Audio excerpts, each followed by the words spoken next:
이번 제2기 학생인권 종합계획은 소위 성평등이라는 반헌법적 표현을 사용하며 성소수자 인권을 명시하고 이들에 대한 보호와 지원을 강조하고 있다. 조희영 교육감과 서울시 교육청이 시행하려 하는 나쁜 학생인권 종합계획을 당장 폐기하고 중단하라!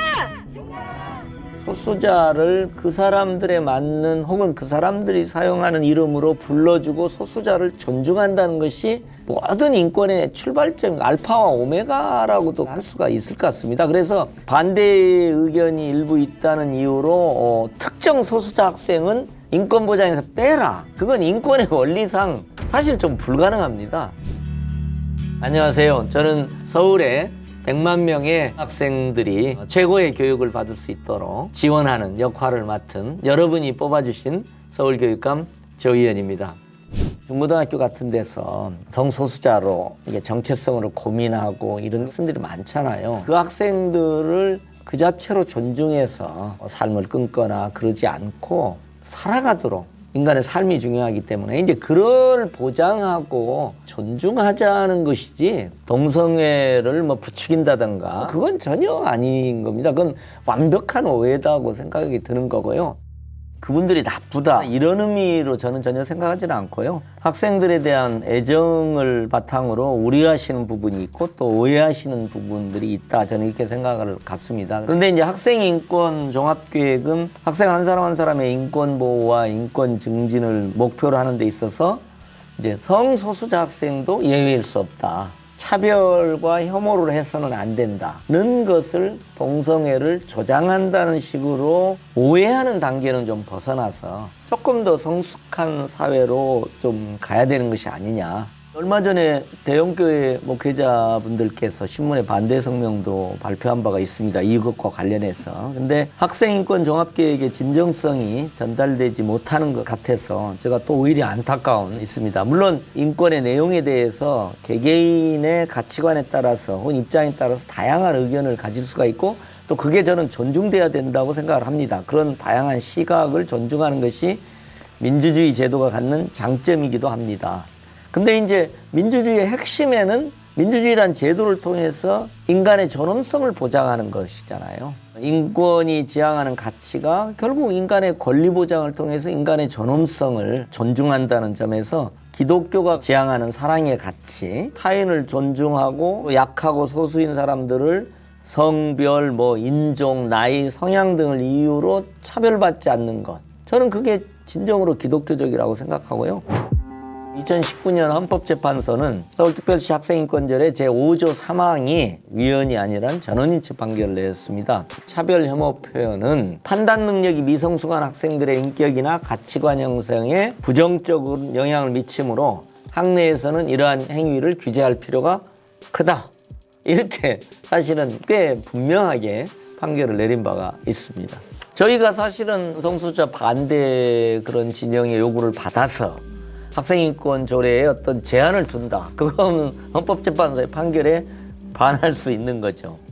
이미 10여 년 전에 그것도 주민 발의를 통해서 학생인권 조례가 제정됐습니다. 그러니까 사실은 제가 제정한 것도 아니에요. 그동안 10여 년간 인권을 보장하기 위한 다각적인 노력들이 이제 진행이 되고 있고요. 학생의 인권에 대한 실태조사 같은 것도 좀 적극적으로 더 하고 인권지표를 민주주의 지표하고 결합해서 만들어서 학교의 그런 인권 상황을 이렇게 체크하고 성소수자 경우에도 자살하거나 문제가 되는 상황들이 자꾸 출현하니까 학교에서도 그게 차별받지 않도록 하는 준칙을 좀 만들고 이런 의미라고 생각하면 좋을 것 같습니다. 그래서 이게 갑자기 3년 동안에 엄청난 새로운 게 도입되는 건 아니다.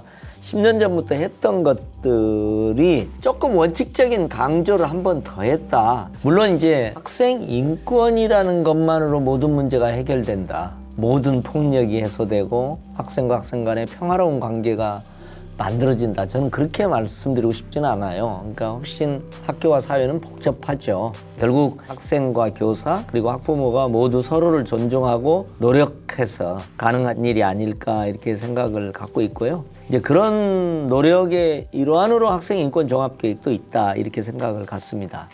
저는 우리 사회가 변화 발전하는 것 같아요. 성숙해지는 것 같아요. 그래서 이런 도도한 우리 사회의 변화, 시민들의 의식 변화에 맞춰서 조금 더 넓은 마음으로 이런 변화를 좀 받아들여 주셨으면 하는 생각이 좀 있습니다. 기독교 선교적 관점에서 보더라도 저는 이제 사회학자이기 때문에 어떻게 이렇게 기독교가 급속하게 성장할 수 있었느냐.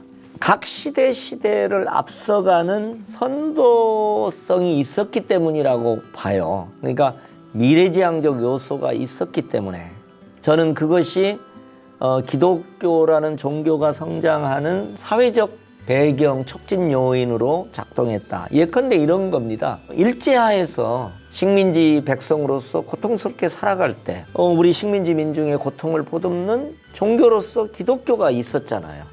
이제 기독교가 근현대 100년의 역사에서 앞선 근대성의 상징에서 이제는 도도한 사회 변화에 맞추어서 퇴행적인 요소로 비춰지게 됐다는 면에서 저는 기독교가 굉장히 중요한 판단을 저는 해야 된다. 이렇게 생각을 합니다. 이렇게 되면 젊은이들이 봤을 때 어떻게 보겠어요? 저는 그런 점에서도 저도 기독교적인 그런 마인드가 있고 형님이 기독교 목사님이신 입장에서 기독교의 또 발전을 바라는 입장에서 기독교가 체현하는 사회문화적 특성이 시대의 흐름에 뒤떨어지는 모습으로 절대 보여져서는 안 된다. 오히려 계속 앞서가야 된다.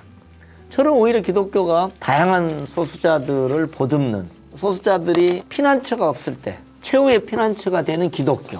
독재 시대에 교회가 저에게는 그렇게 비춰졌던 거죠.